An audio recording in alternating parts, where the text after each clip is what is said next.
Questions orales. L'honorable. The Honourable Leader of the Opposition.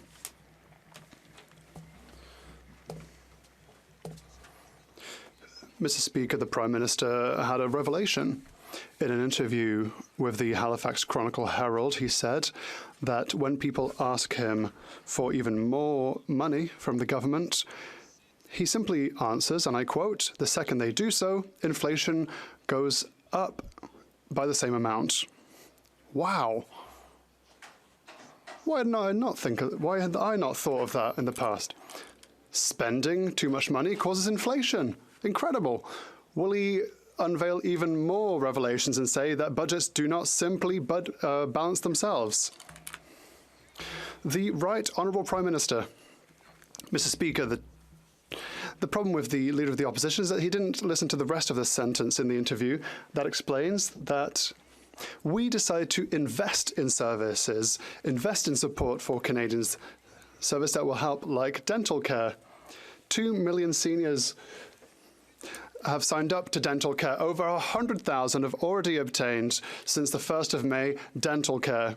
Over 10,000 dentists have already registered and signed up, but the Conservative Party continues to be against dental care and to discourage dentists from registering. We are here to help Canadians. The Honourable Leader of the Opposition. Now I understand the Prime Minister's logic. It causes inflation if the government spends money by directly sending checks to Canadians, but if they send it to fund red tape, it doesn't cause bureaucracy, apparently, Mr. Speaker, unless it comes with shattered promises and unrendered services, Mr. Speaker. It's true what the Prime Minister said. Finally, spending money that we don't have adds to the inflationary fire.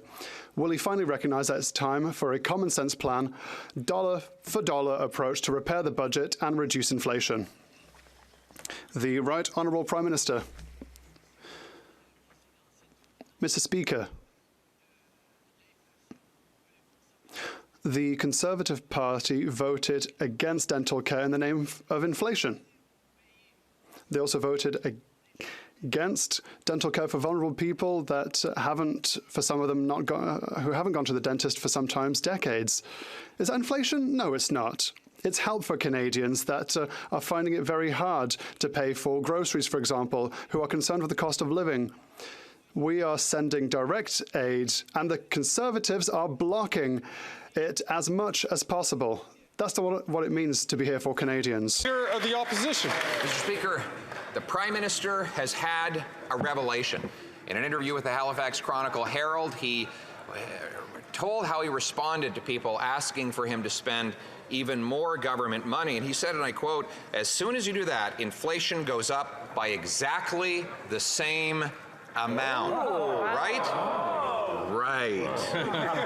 Why didn't I think of that? My goodness. Spending money you don't have actually causes inflation. If he's in the middle of having epiphanies, has he also realized that budgets don't balance themselves? The Right Honourable Prime Minister. Mr. Speaker, the Conservative Party has been using that approach about concerns on inflation to stand against things like national food programs for kids or dental care for seniors. They have stood and objected against and even campaigned against dental care for seniors over the past many months. But we've delivered to over 100,000 seniors of the 2 million who've already registered for dental care the support that they hadn't gotten in years or even decades. But he stands against it with some made-up excuse around inflation when delivering services delivers for Canadians. The Honourable Leader of the Opposition. He calls his own words a made-up excuse, Mr. Speaker. You can't make this stuff up. He said that when people ask him, can you send us more benefits or send us an extra $1,000 a month? Well, he responds, as soon as you do that, inflation goes up by exactly the same amount. Oh, boy. Right? Right. The Right Honourable Prime Minister. Speaker, that is exactly why over the past years we've been focused on bringing down inflation by supporting Canadians, and it working. For the past 4 months, Mr. Speaker, inflation has been down in the Bank of Canada target range, while we continue to increase supports for Canadians, increase dental care for Canadians with Conservatives that campaigned against, supports for seniors, supports for young people, increased investments in childcare, bringing childcare fees down to $10 a day. These are the investments we're making that do not add to inflation, but add to Canadians' well-beings as they're making ends meet. That's what we stand for, Mr. Speaker. The Honourable Leader of the Opposition. Speaker, he finally, for once, thought about monetary policy. He said as soon as you spend more, inflation goes up by exactly the same amount. Right. And he is right for once. But repeating the same costly promises that he has already broken does not change that fundamental monetary rule. So will the Prime Minister acknowledge that, yes, the economy is about numbers, that people pay their rent in numbers, their gas in numbers, their groceries in numbers, and that the numbers are too high? The Right Honourable Prime Minister. Fundamental difference in perspective between the Conservatives and this Liberal government. The macroeconomic situation of Canada is one of the best in the G7, one of the best in the world. And the independent credit rating agencies continue to give us AAA scores. The federal government is doing well, but Canadians need support. So we are choosing to deliver supports to Canadians with this solid fiscal position. Dental care, a national food policy, national disability benefits, help for housing and investments in the kind of supports for Canadians that he has stood against every step of the way, Mr. Speaker.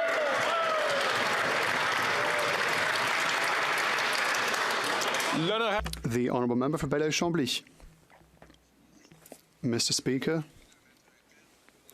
in order to put an end to the terrible violence in the Gaza Strip, will the government and the Prime Minister reiterate Canada's commitment to calling for a ceasefire and a food and humanitarian convoy to Gaza? But will it also support the Arab League in its creation of an international peacekeeping force that would be deployed in occupied Palestine until the creation of a functional Palestinian state? The Right Honourable Prime Minister.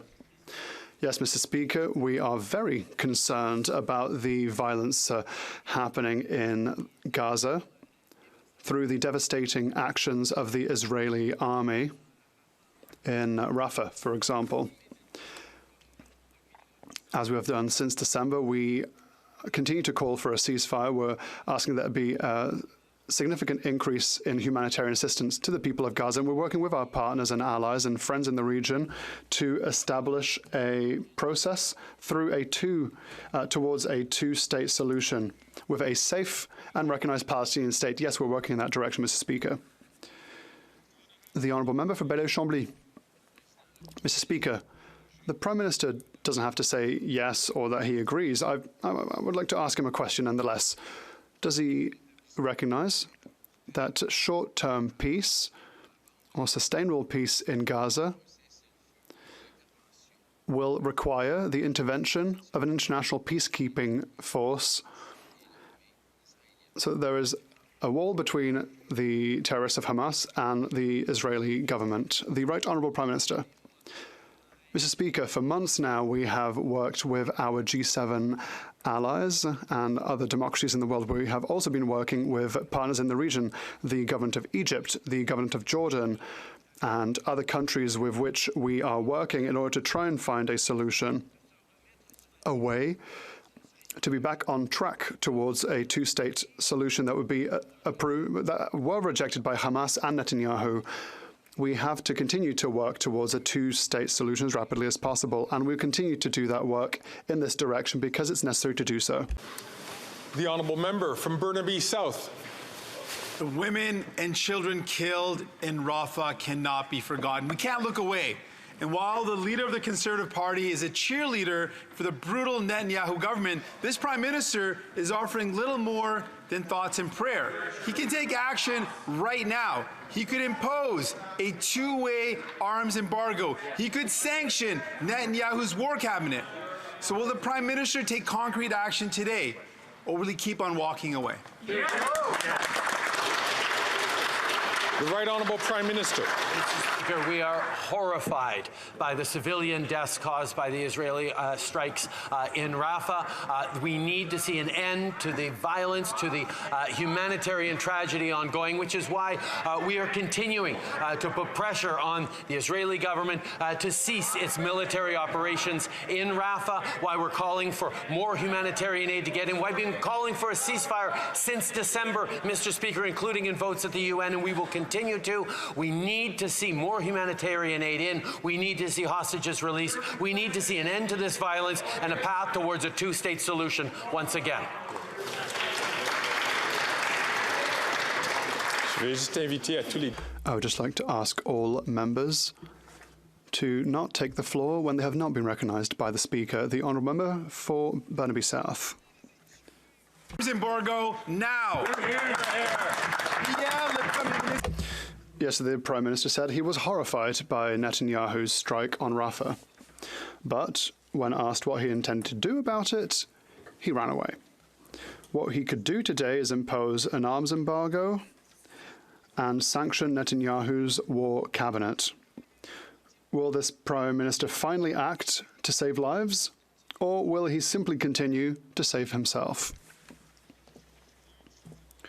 The Right Honourable Prime Minister. Mr. Speaker, from the very beginning, we have worked actively to promote and establish peace and humanitarian aid. We are in amongst the biggest per capita donors to UNRWA, and we will continue to be here to help through humanitarian assistance, through medical help, and through food aid. And we will do the work that is necessary to continue down a path towards a two-state solution, despite the efforts of the Netanyahu government in ruining every prospect of a two-state solution. We will continue to be here. We will continue to find peace. The Honourable Leader of the Opposition. À cause de l'incompétence. Because of this Prime Minister's incompetence and the incompetence of the Liberal Mayor of Montreal, the time one has to wait for a building permit has doubled and rents have tripled. In Ville-Marie, the Mayor of Montreal's municipal riding, it takes 540 days to get a building permit. What is the Prime Minister doing? He simply gives her $95 million more to build bureaucracy and red tape. Why not impose financial penalties on municipal politicians who are hindering the construction of housing?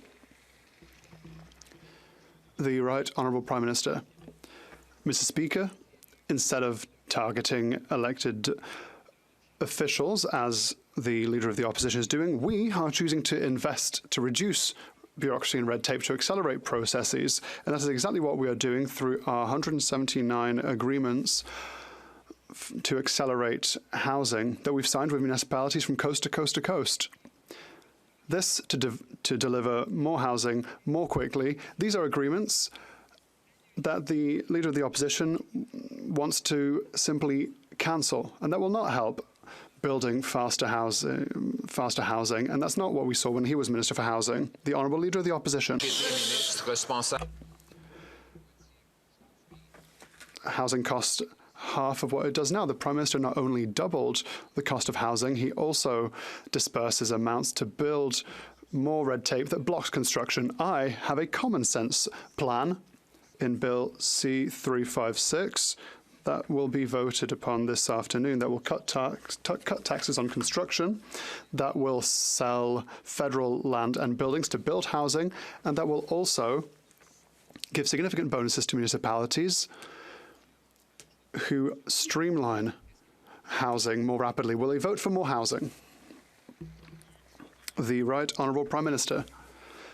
Mr. Speaker, we have a concrete approach. We work hand in hand with municipalities and provinces. We invest in building more housing in the most comprehensive and ambitious way. Contrary to this member, when he was Minister for Housing under the Harper government, he built 6 affordable housing units for Canadians, and that's not the kind of approach that will help. The plan that he's proposed is very, very weak, according to experts that have analysed it. We have a concrete plan, and he refuses to invest to help Canadians. The Honourable Leader of the Opposition. Ministre, on a bâti. When I was a minister, we built close to 200,000 housing and apartment units. The average rent was $973, half of what it is today.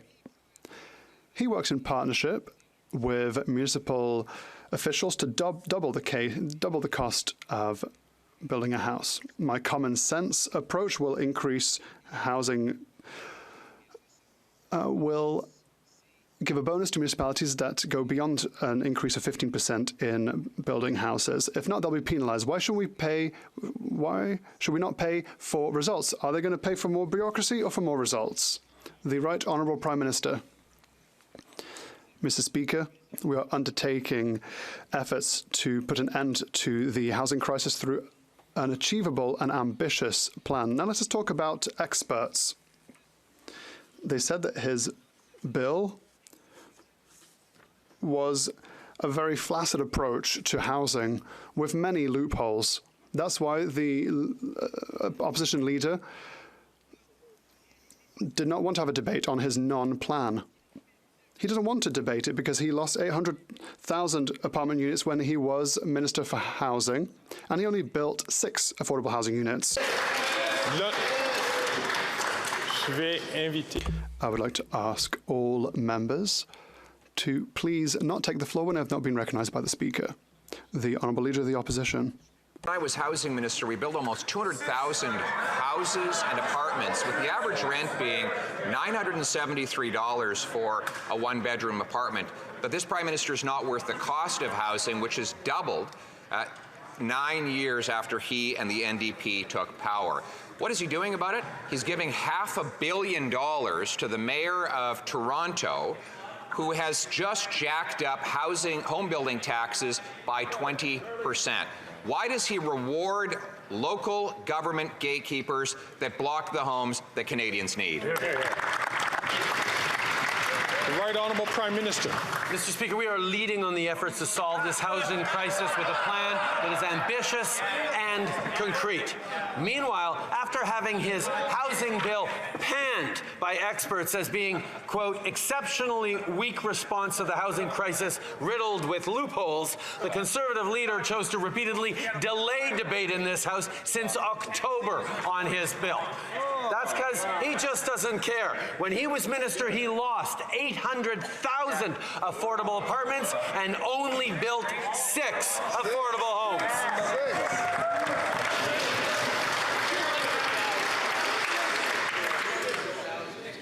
The Honourable Leader of the Opposition. Actually, the number is closer to 200,000, but the Prime Minister's never been very good with numbers, right? So the Prime Minister cites the government-funded bureaucrats and liberal academics to bolster his approach, which has doubled housing costs in just 9 years, partly because he gives money to municipalities and politicians like Winnipeg, where they just blocked 2,000 homes right next to a government-funded transit station built for those homes. Why won't he accept my common sense plan to give bonuses to those municipalities that permit more building and penalties to those that stand in the way?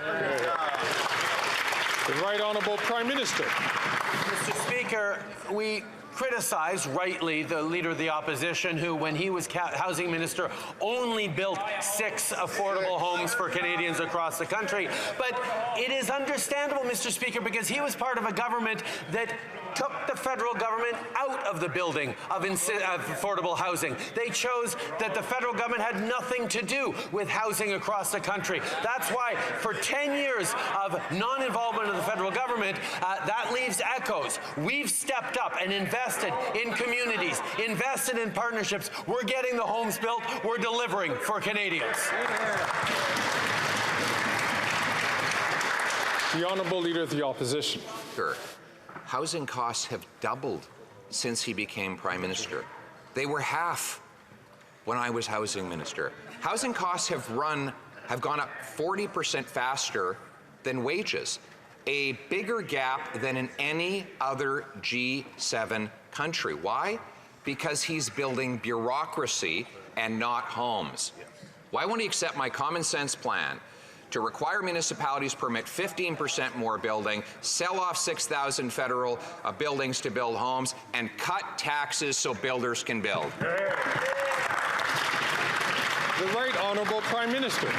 Mr. Speaker, just like when he was housing minister, his solution is to do less to help Canadians, to invest less in supporting municipalities as they build housing, to get out of the way and leave Canadians to fend for themselves. That is his political philosophy. It is a political philosophy. It's just not the one that supports Canadians. It's not the one that is delivering for Canadians as we step up with the most ambitious and achievable housing plan this country has ever seen.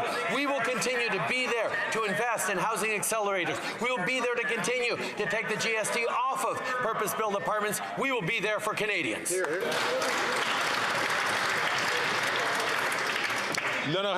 The Honourable Member for Belleville-Chambly. In mid-March, the NDP had a motion adopted in support of Palestine. It was a rather balanced one, and the Liberals decided not to recognise the Palestinian state through it. Today, while supporting a two-state solution, like the Prime Minister has just said, is he ready to add his country's voice to other countries that officially recognise a Palestinian state? The Right Honourable Prime Minister. Mr. Speaker, it is very urgent to establish a credible path towards long-term peace, and so we are against the Netanyahu government's efforts to reject a two-state solution. In parallel, Hamas, a terrorist group, controls regions of Gaza and have not given up the fight and have not freed all hostages. Canada is ready to recognize a Palestinian state at a moment that's the most conducive to long-term peace, and not only at the very end of a negotiation process towards a two-state solution. The Honourable Member for Belleville-Chambly. International relations doesn't go through this kind of rhetoric, Mr. Speaker.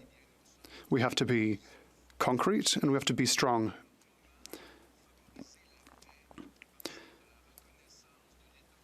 Is the best time to recognise the Palestinian state not now? The Right Honourable Prime Minister. Mr. Speaker, for decades, Canada's position has been eminently clear and continues to be eminently clear. The only solution for peace in the Middle East is to have a safe and recognized Palestinian state next to an Israeli state that is safe and recognized. That's the only way. Our position for a long time has been that this recognition of a Palestinian state needs to come at the end of this process. We today recognize that it's not necessarily at the end of this process that we will recognize the Palestinian state. The Honourable Leader of the Opposition. Not a chance. That's what the president of the Residential Construction Council said when asked if this Prime Minister would keep his promise to build 3.9 million homes by 2031. So let's hear it from the Prime Minister. To reach that target, he'd have to build 550,000 homes per year. So yes or no, will the Prime Minister hit the target of 550,000 homes this year? Yes or no? The Right Honourable Prime Minister. Speaker, Canada is facing a housing crisis, and we need to take real action towards it, which is what we've done with the most ambitious and achievable plan that this country's ever seen. But, Mr. Speaker, that's not to say we haven't had housing crises before. It is not to say we haven't solved housing crises before. At the end of World War II, there was a need for massive new housing, and Canada stepped up and got that housing built. Indeed, when the boomers came of age, there was a need for massive housing, and we made investments, and the federal government helped build housing across the country for boomers. We are doing that now as we build housing. The Honourable Leader of the Opposition. Well, that was a wonderful history lesson, except it didn't answer the question. He promised he'd lower housing costs in 2015. He doubled them. He promised he'd double home building. It actually went down and is still dropping. But now he's promising 3.9 million brand new homes by 2031. That means he'd have to build 550,000 this year and every year. So once again, will the Prime Minister keep his promise to build 550,000 homes this year? Yes or no? The Right Honourable Prime Minister. Mr. Speaker, the Leader Opposite speaks of 2015. Well, we took office with a commitment to get this government back, the federal government back in the business of building housing. We launched a national housing strategy in 2017 that put 2.5 million Canadians into new or refurbished homes, and we've continued to invest ever since. We're building homes on public lands. We're converting underused federal offices into homes. We're taxing vacant lands to incentivize construction. We're building apartments, bringing rents down with top-ups to the apartment construction loan program. We're scaling up modular housing. We're launching Canada Builds to lead a Team Canada effort to build more homes and more, Mr. Speaker. L'honorable chef de l'opposition. The question was not how quickly he could read off talking points written for him by his staff. The question was whether he's going to break yet another housing promise. Remember, he promised he'd lower housing costs, he doubled them. He promised he'd double the number of homes built, they went down. Now he's promising 3.9 million new homes by 2031. That means 550,000 new homes this and every year. Will he keep that promise? Yes or no? The Right Honourable Prime Minister. Speaker, the Leader of the Opposition's criticism is there's too many measures in our housing plan. Housing should be solved by a simple one-size-fits-all solution, according to the Leader of the Opposition. That's perhaps how he managed to build only 6 affordable homes when he was Minister of Housing. Because yes, we have a broad range of initiatives that are delivering on housing, like topping up the Housing Accelerator Fund with $400 million, a new $6 billion Canada Housing Infrastructure Fund to help communities build. We're leveraging transit funding to build more homes. We're launching a housing design catalog. We're incentivizing more skilled trade workers.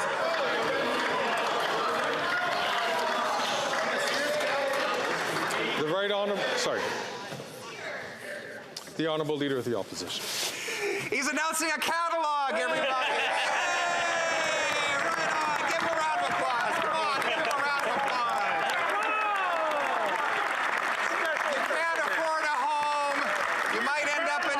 Your rent is doubled, but hey, you've got a brand new catalog. Mr. Speaker, the question was, will he build 550,000 new homes, yes or no? The Right Honourable Prime Minister. He mentioned the history lesson. Well, if he was housing minister, he should have known that the way we solved the housing crisis after World War II was by putting forward a catalog of homes that builders could access to build extremely rapidly right across the country. So yes, that's one of the measures we're bringing back. And his mockery of concrete initiatives that are going to deliver for Canadians is exactly what's wrong with his approach. He'd rather mock and insult than actually roll up his sleeves and get solutions built for Canadians.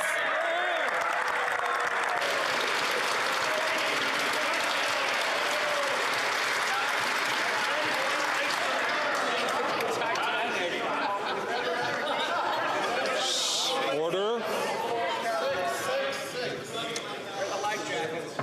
The Honourable Member from London Fanshawe.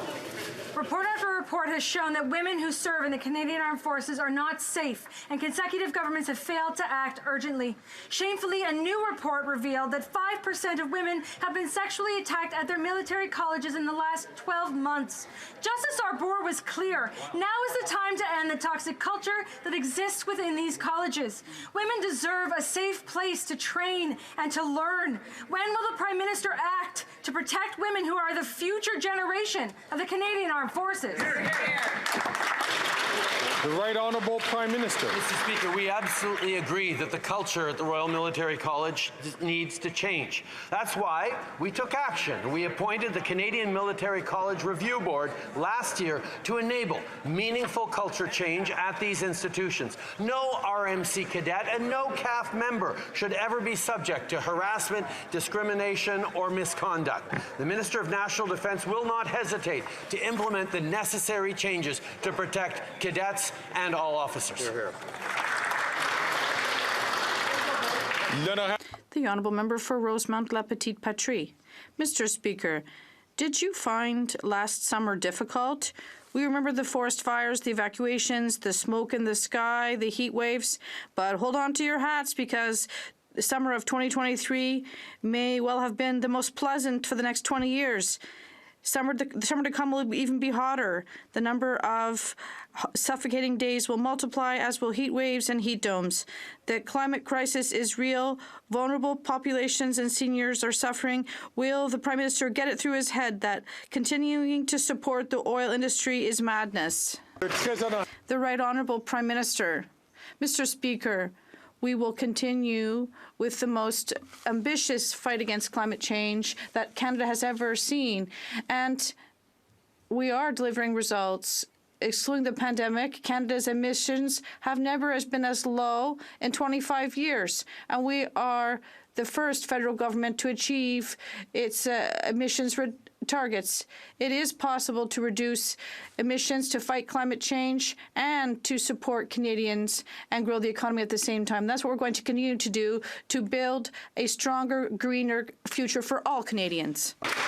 The Honourable Member from Vaughan Woodbridge. Mr. Speaker, thanks to the work of our government, Ontario is a leading manufacturing hub for the 21st century.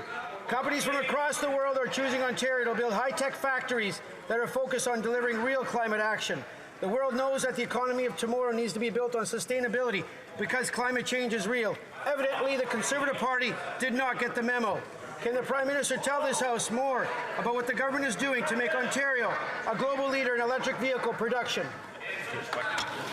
The Right Honourable Prime Minister. Mr. Speaker, the whole world is embracing an economy based on renewable energy and clean techs. The member for Vaughan Woodbridge is right. Thanks to our bold investments, Ontario is now a global leader in EV production. We have the #1 EV battery supply chain in the world, thanks to investments from companies like Honda, Stellantis, and Volkswagen. These are thousands of good jobs and billions of dollars invested in Ontario that the Conservative Party is opposing for no good reason. Shame on them, Mr. Speaker. The Honourable Leader of the Opposition. This morning, a shocking article in La Presse says that children escorted by police to leave daycares because of homeless people and injection sites next to them.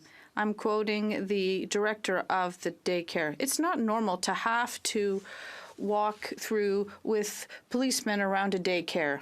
Why, with the support of the Bloc, is this Prime Minister putting our children in danger by allowing violent repeat offenders take drugs on our streets? The Right Honourable Prime Minister. Mr. Speaker, nurses, hospital personnel, and all patients and Canadians should be able to feel safe in their workplaces and in hospitals. This is our government has supported $1 billion in the healthcare system to make sure Canadians have access to the best healthcare possible. The difference between us and the Conservative Party is that while they seek to criminalize those who are most vulnerable, drug addicts, we are rolling up our sleeves and working at all levels of government to resolve this crisis. The Honourable Leader of the Opposition, Mr. Speaker, he didn't hear the question. It was in terms of daycares. Yes, because of the decriminalization in BC, nurses had to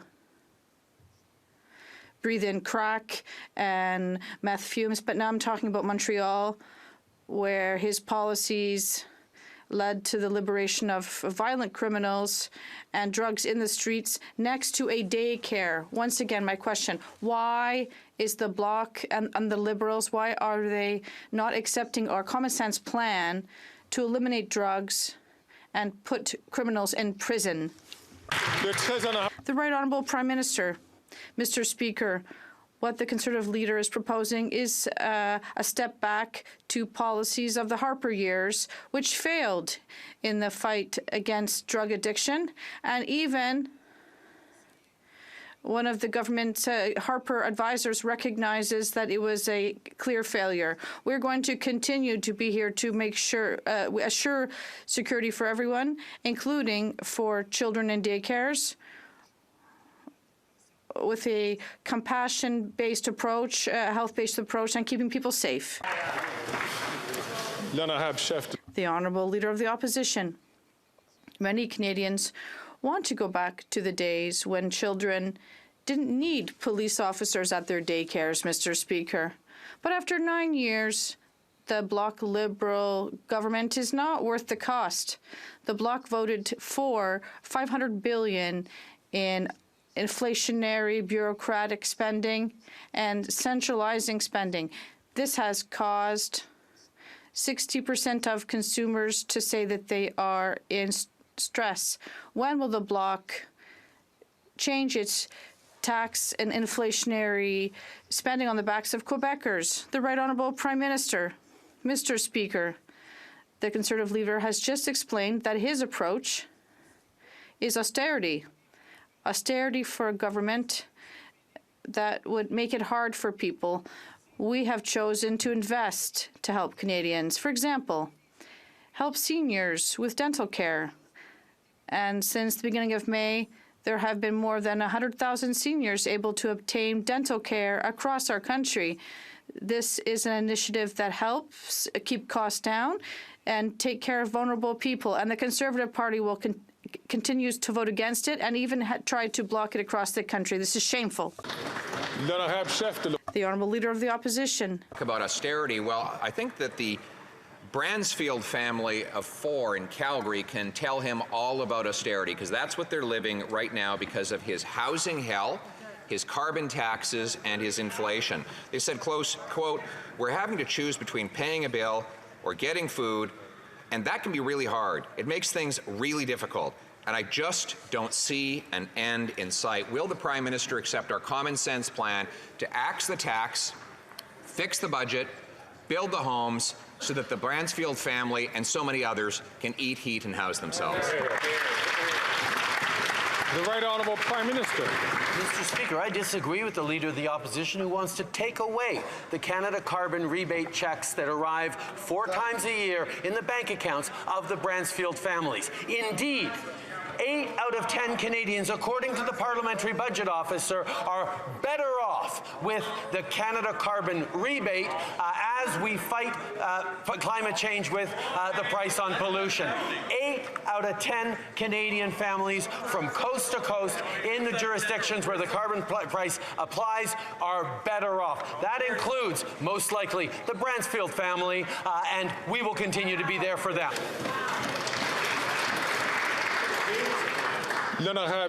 The Honourable Member for Belleuil-Chambly. Let's not be mistaken. I have the great respect for the state of Israel, but things have to stop. With this in mind, is the Prime Minister ready to support the ICG and the ICC to adhere to international law and help all peoples who could be subject to arrest on Canadian territory? And is he ready to apply the Canadian sanctions regime to Israelis who openly commit crimes against humanity in the Gaza Strip? The Right Honourable Prime Minister. Mr. Speaker, Canada supports the independent work of the ICJ and the ICC. We are here to support the process and to ensure that everyone follows international law, including the rulings of these courts. We are here to support processes multilaterally to make sure that international law is adhered to. We are a country of rule of law, and we will remain so. The Honourable Member for Belleuil-Chambly. Mr. Speaker, the Prime Minister has announced a bunch of principles that seem very interesting, but never seems ready to accept terms and adopt and put forward cooperation with our allies, countries that have political will and policies that will help force Israel to end the violence in Gaza. Can he stop just giving us empty words and take action? We've just sent 10 proposals to do this. The Right Honourable Prime Minister, Mr. Speaker, if we want to respect international law and the rule of law, we have to respect the work done by institutions that were created to support it and defend it. And yes, we do support these institutions, but we're not going to jump stages to declare an outcome or decisions of these courts. On the contrary, we are going to wait for them to do their work because this is what international law hinges on. The Honourable Leader of the Opposition. After 9 years, the Bloc Liberals aren't worth the cost. The Bloc has not only voted for $500 billion in appropriations that are centralizing, bureaucratic, and inflationary, but they want to radically increase taxes on gas and diesel for Quebecers in the regions. Unlike the Conservatives who want to cut taxes, we are proposing to give a tax vacation for Quebecers on gas and diesel. Will the Prime Minister accept my common sense plan to reduce gas by 10 cents a litre for this summer? The Right Honourable Prime Minister. The Conservative leader has a problem. His messages don't reach Quebec. Quebecers don't want to hear his ideas taking a step back in the fight against climate change.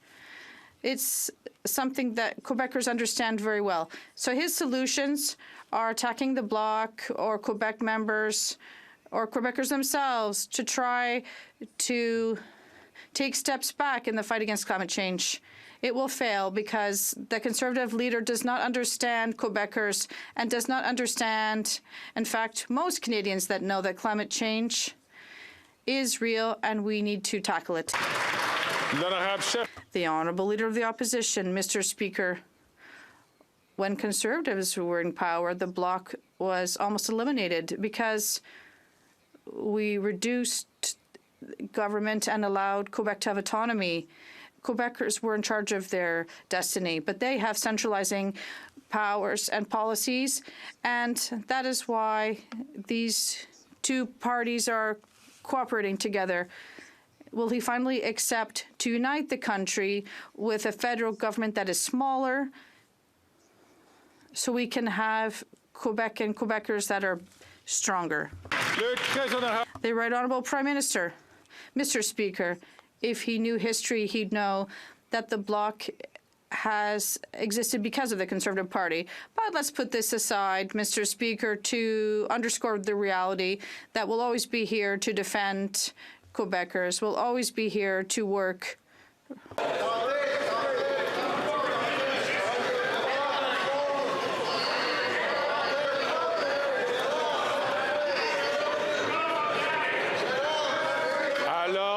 Order. Order, please.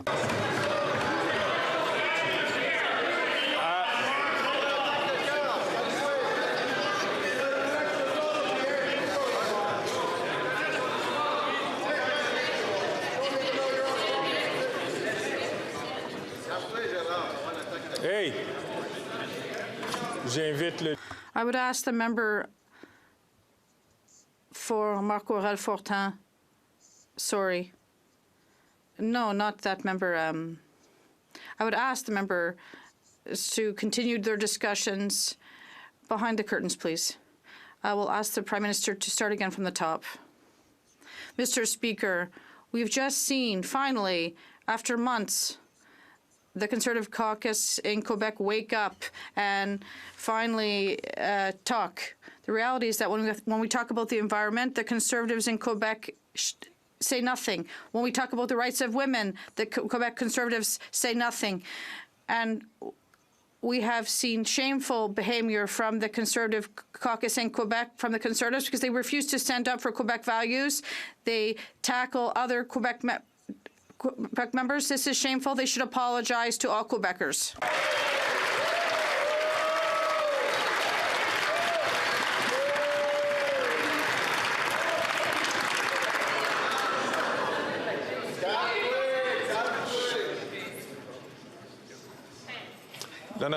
The Honourable Leader of the Opposition.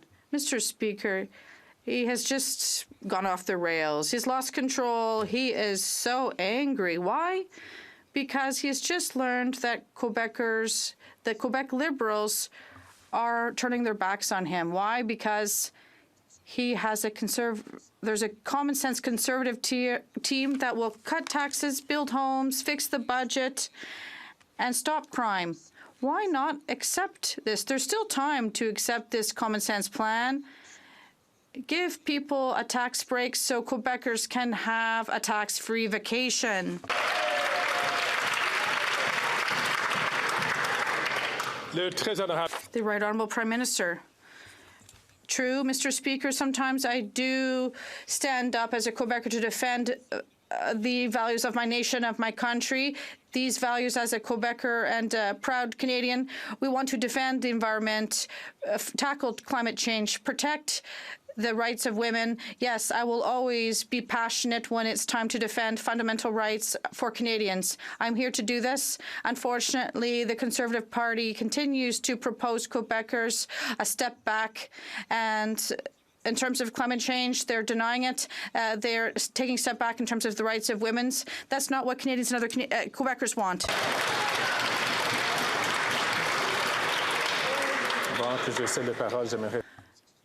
I'd like to apologize to the member of Marc Aurèle Fortin. It wasn't the honourable member. Mr. Speaker,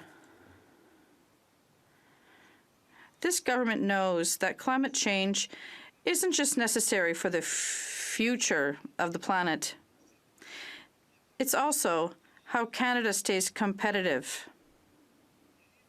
Last year, $2.4 trillion was invested in creating our net zero economy.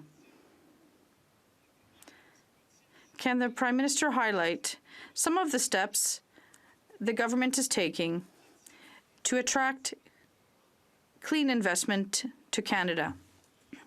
The Right Honourable Prime Minister. Mr. Speaker, I'd like to thank the member for his question. The reason the world is adopting a greener economy, well, because Canada remains competitive, because we're investing billions in clean tech, and our plan's already working. Companies are building new factories and are creating thousands of well-paying jobs in Quebec and across the country. The Conservative leader doesn't have a climate plan and therefore has no economic plan. While him and the Conservative caucus try to bring Canada back to the Stone Age, we're remaining focused on a stronger, greener economy for all generations. The Honourable Leader of the Opposition. Plan to axe the tax, build the homes, fix the budget, and stop the crime.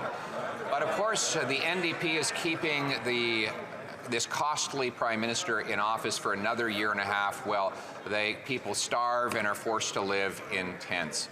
Those Canadians who've been able to hold on to their homes, they can't afford a vacation, but maybe a staycation. So we're asking today that the Prime Minister vote for a motion we will introduce tomorrow, which will give Canadians a 35-cent a litre gas tax break until Labor Day. Will the Prime Minister axe the taxes so Canadians can have a staycation? The Right Honourable Prime Minister. Mr. Speaker, the Conservative Party is proposing to eliminate the Canada carbon rebate.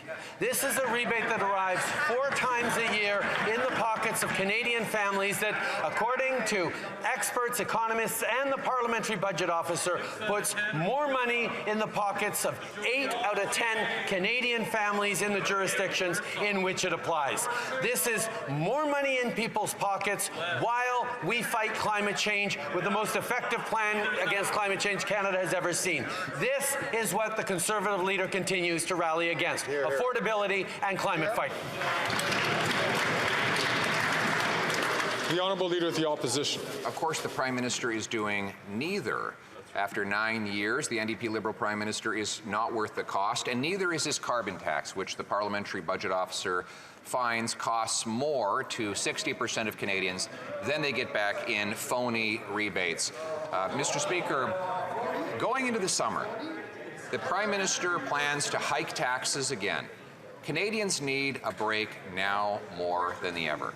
Can he put aside his wacko ideology long enough to give Canadians a break by axing all the taxes on fuel for summer vacation? The Right Honourable Prime Minister. Mr. Speaker, it's not ideology to understand that fighting climate change and growing the economy while putting money in people's pockets is a good thing, because that's exactly what this government has done. Excluding the pandemic, our emissions are now the lowest they've been in 25 years because of our plan that prices pollution and puts more money back in the pockets out of 8 of 10 Canadian families. The fact that he refuses to understand that you don't have a plan for the economy if you don't have a plan to fight climate change is yet another proof of the fact that his approach is not going to succeed for Canadians. The Honourable Leader of the Opposition. Speaker, he ranks 62nd out of 67 countries on fighting climate change. This after he's brought in a 17-cent a litre carbon tax, a tax that he wants to nearly quadruple up to 61 cents a litre if, God forbid, he's ever elected. We have 2 million people lined up at food banks, a quarter of Canadians skipping meals because they can't afford food. 1 in 4 adults missing meals so they can feed their kids. For God's sakes, why won't he give Canadians a summer vacation from all his taxes and accept our common sense plan? The Right Honourable Prime Minister. The Conservative leader isn't focused on affordability. He's focused on ending action on climate change. If he was so concerned about the price of gas, he'd have a conversation with his friend, the Premier of Alberta, who just raised the gas tax by 13 cents a litre. Experts agree, including Premier Smith, that Canadians receive back more money from the Canada Carbon Rebate than they pay with the price on pollution. We are putting a price on pollution and putting more money back in the pockets of the middle class and people working hard to join it. That is joining the efforts we're doing on affordability, like dental care, like support for childcare, and support the middle class. The Honourable Member for St. John's East. Our Atlantic Accords bill will allow for the development of offshore wind projects. By investing in renewable energy, we are investing in a future for Atlantic Canadians that is green and prosperous, one where we fight climate change and create jobs. The Conservatives are getting in the way of Atlantic Canada by opposing C-49. What is government doing to ensure that Atlantic Canada can contribute to the green economy? The Right Honourable Prime Minister. I thank the member for St. John's East for her advocacy on behalf of all Atlantic Canadians. We're equipping Atlantic Canadians with the tools they need to thrive in the economy of tomorrow. Offshore wind alone is expected to bring $1 trillion of investment by 2040. There's no common sense in opposing good-paying, cutting-edge Atlantic Canadian jobs. This is yet another example of the Conservatives blocking middle-class jobs because of their backwards ideology. While Conservative politicians pen angry op-eds against investing in the Atlantic, we'll ensure Atlantic Canadians are not left behind. The Honourable Member from Churchill-Kiwatinuk-Aski. Mr. Speaker, here in northern Manitoba, we've seen the wildfire season start much earlier because of climate change. Frontline forest firefighters are giving it their all, but they can't do it alone. The military has had to help with firefighting operations across the country in the past. But now military leadership is warning their capacity to help Canadians evacuate will be limited, calling that help wickedly wasteful. Let's be clear, we are facing a climate emergency. So if these domestic operations aren't a priority for our military, then what is? Can Canadians count on this government to call in the military when we need help? The Right Honourable Prime Minister. Mr. Speaker, I am certain the member opposite did not mean to disparage the extraordinary women and men of the Canadian Armed Forces who continue to step up and show up for Canadians, as they did all through last summer, as they will through this summer, where and when needed. But we also recognize that wildfires are getting worse, that the impacts of climate change are having more and more impacts on floods, droughts, and wildfires. And we will continue to need to be there with the military, but also call on more resources from civil society and elsewhere to support in these times of emergency. The Honourable Member for Richmond-Arthabaska. Mr. Speaker, we have learned very bad news in my riding this year. For many years, we've had a Canada Day party in Victoriaville involving many municipalities, but for a reason we don't know, the Minister of Canadian Heritage doesn't seem to be giving any funds to the Canada Day party organization, despite the fact that there's members of the business community involved and many others. On July 1st, there'll be no Canada Day party. What does the Prime Minister think of this? The Right Honourable Prime Minister. Mr. Speaker, I am troubled by this information, and I will certainly follow up to see what we can do, because Canadians across this country should be able to celebrate our national holiday with all the festivities that we'll see in our communities. And I appreciate enormously that the member has brought this concern to my attention, and we will follow up with his office. This is the end of the question. The honourable member for Montarville has a point of order.